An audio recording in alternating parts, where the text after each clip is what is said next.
Oke, sesuai judul aku akan bantu kalian cara untuk mempersembut animasi ya. Aku nggak bakalan panjang lebar ya. Jadi langsung aja ke inti videonya. Untuk tutorial ini work untuk semua versi Prisma 3D, baik itu Prisma 3D 2.0 sampai ke 3.0 terbaru. Saat kalian membuat animasi, usahakan kalian jangan gunakan semua animasi itu semua gerakan di satu frame aja, tapi berurutan. Lebih lengkapnya akan dijelaskan oleh Purple. Timing. Jeda kecil antar bagian tubuh membuat gerakan terasa alami. Misalnya seseorang melambai, gerakan kaku, badan diam.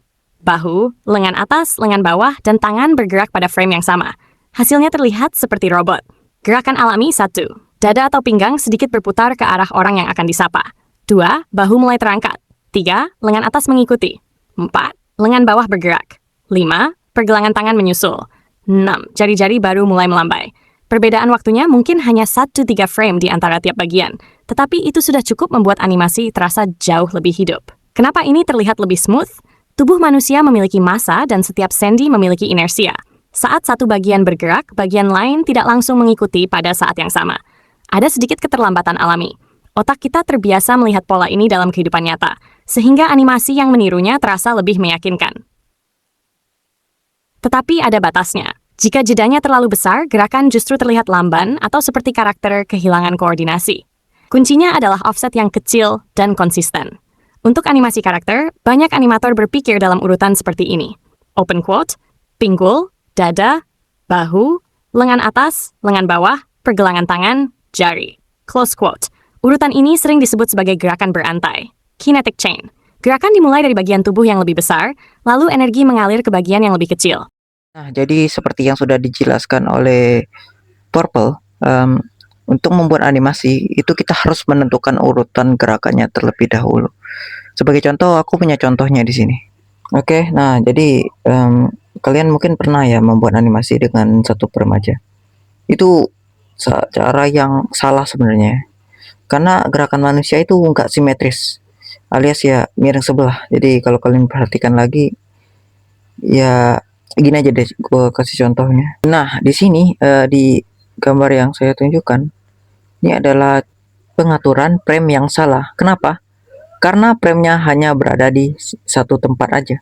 Karena harusnya frame tidak berada di satu tempat aja. Akibatnya animasi kalian akan terasa seperti melihat gerakan robot. Ini gerakan satu frame. Dan ini cara buat animasi yang smooth. Pertama kalian perbaiki dulu frame-nya ya. Jangan acak-acakan, kalian benerin, kalian ubah posisinya. Ini kan contoh ya, badan itu bagian bawah ya, itu gerak yang paling pertama, kemudian dilanjutkan dengan bagian atas, kemudian lengan. Nah, ini seperti kita kasih delay gitu buat gerakannya.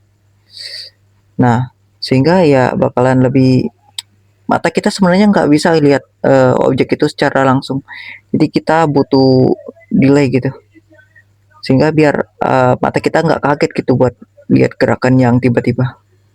Nah, gini, sederhana sih, tapi ini ngaruh banget ya pada gerakan animasi kalian.